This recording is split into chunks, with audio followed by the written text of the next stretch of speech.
The Claudia and Terry relationship came as quite a surprise to a lot of people. It seems rather strange that Claudia would be in a relationship with anyone, even after a 2-year time gap, and there are two major reasons why such an occurrence is strange. The first is that Claudia has descended so far into this state of bitterness and resentment.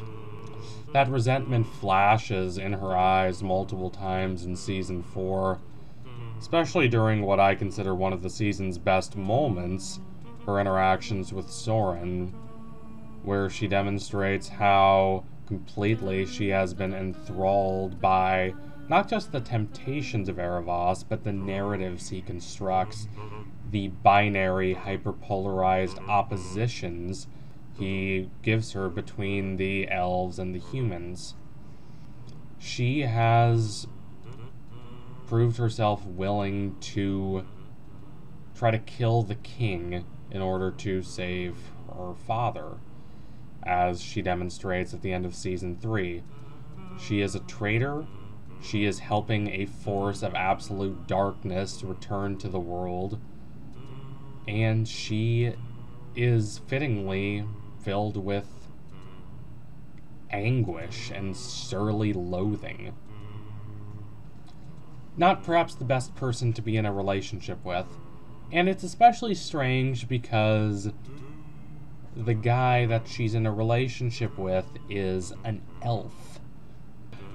Claudia does not have a positive opinion on elves, so this relationship is strange, and yet that strangeness, while it's subtly somewhat alluded to multiple times in the course of Season 4, is still largely unremarked upon, and that, again, adds to the strangeness of this relationship.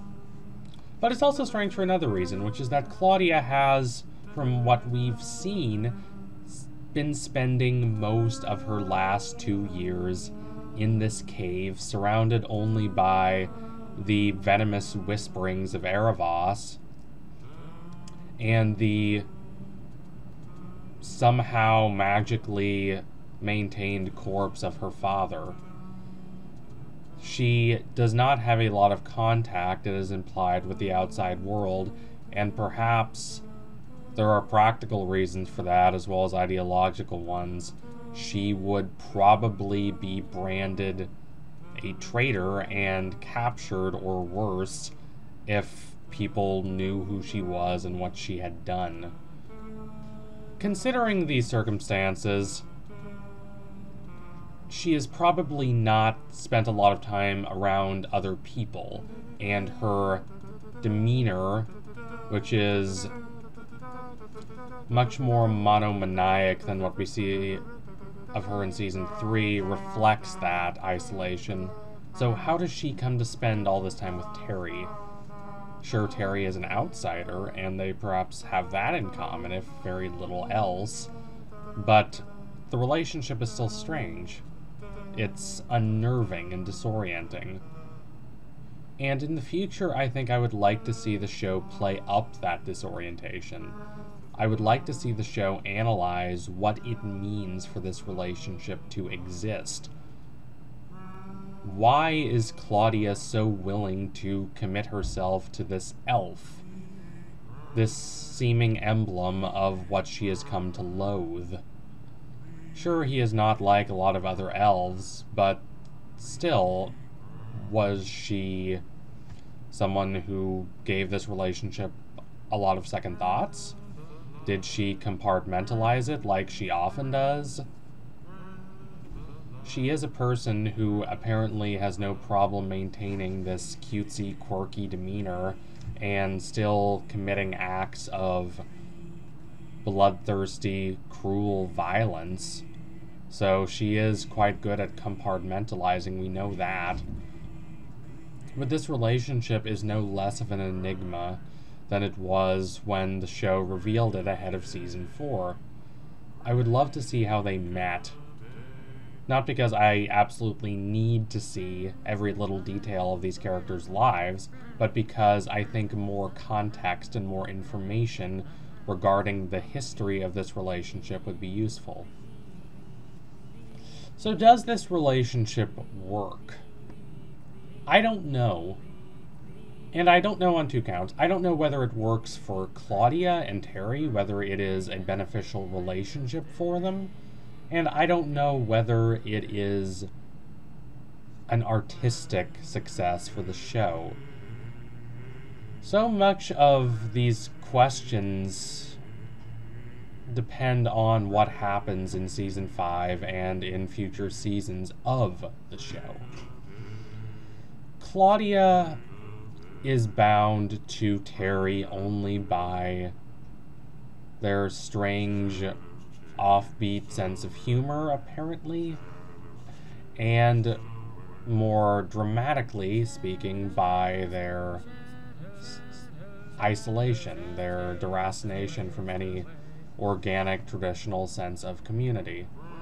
Hannah Arendt talks lucidly about the deleterious effects of such uprooting, of such deracination.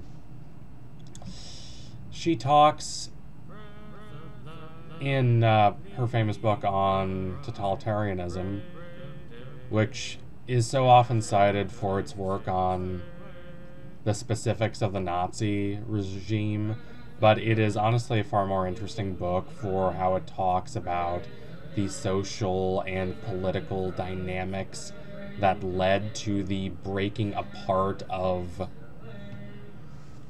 societal formations that thus gave the Nazis and other such totalitarian mass movements these deracinated, alienated individuals that they can take advantage of to enlist in these grandiose ideological causes and provide a sense of meaning to. The main flaw Hannah Arendt sees in the modern world is its degradation and decomposition of any greater sense of commonality and community among people. There are no sources of vibrant common experience among people, no shared sense of history, no set of values and perspectives that people are linked together by. They're not linked together in terms of their labor. Instead, they are fundamentally working in conditions that they do not feel particularly attached to. They do not feel that they are producing something of value for either their own personal satisfaction or for their community. They are simply these atomized units of a consumerist, productivity-obsessed, modern commercial state that itself is merely a fragment or a piece of a larger globalized system. And without this greater sense of community, without this shared sense of a social life, of a real ethos linking together people, and instead the reduction of all people to these atomized, alienated units, people are discontent. And what preys on that discontent is what Arendt calls capital I ideology.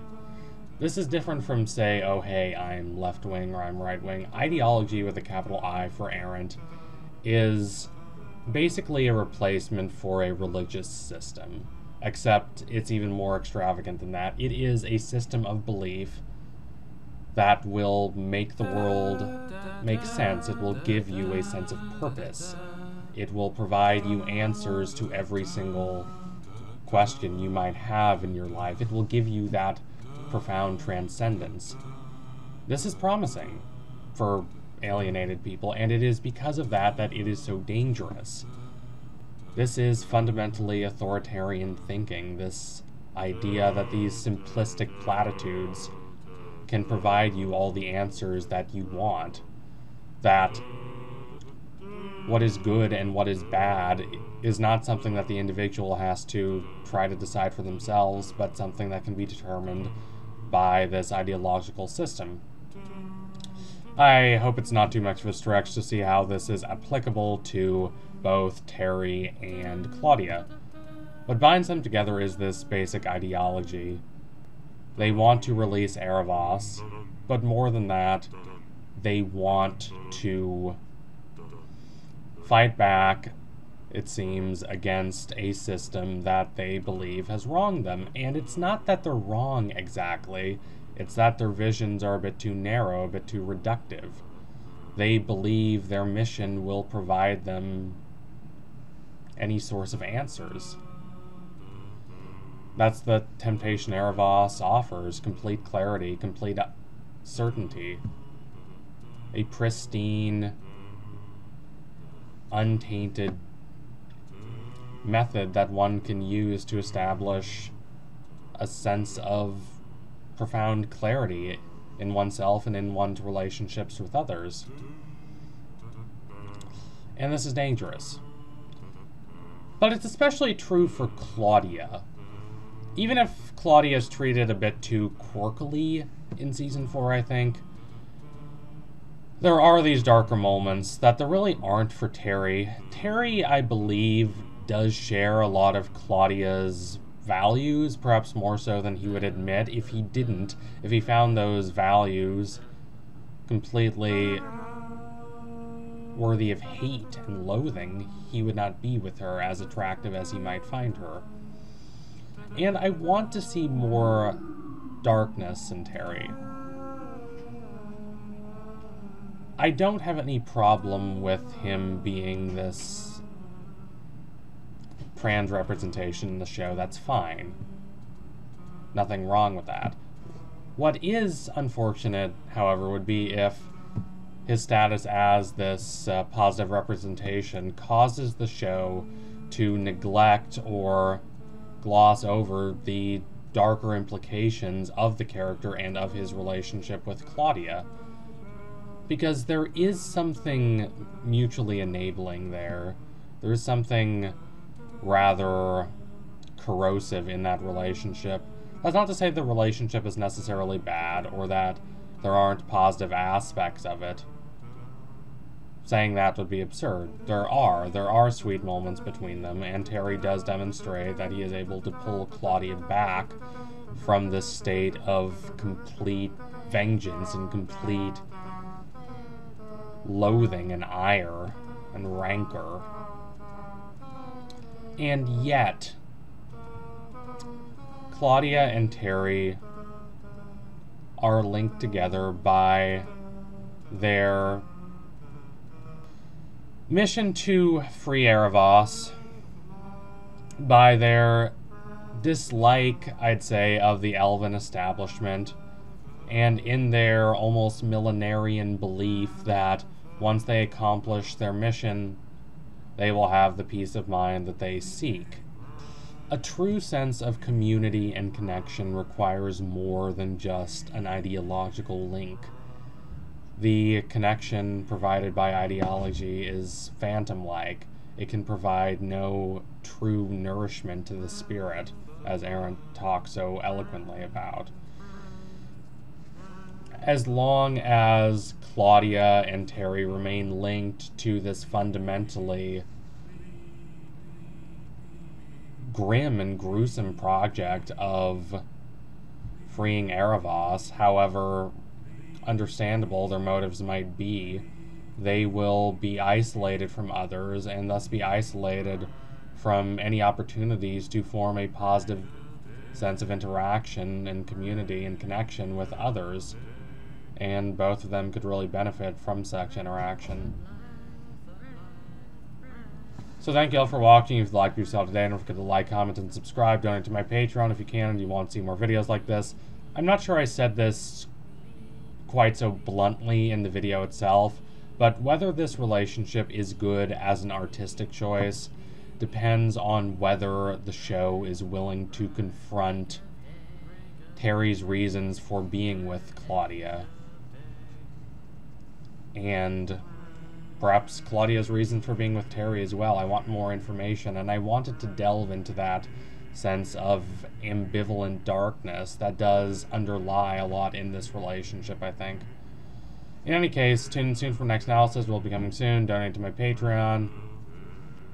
Adios, comrades.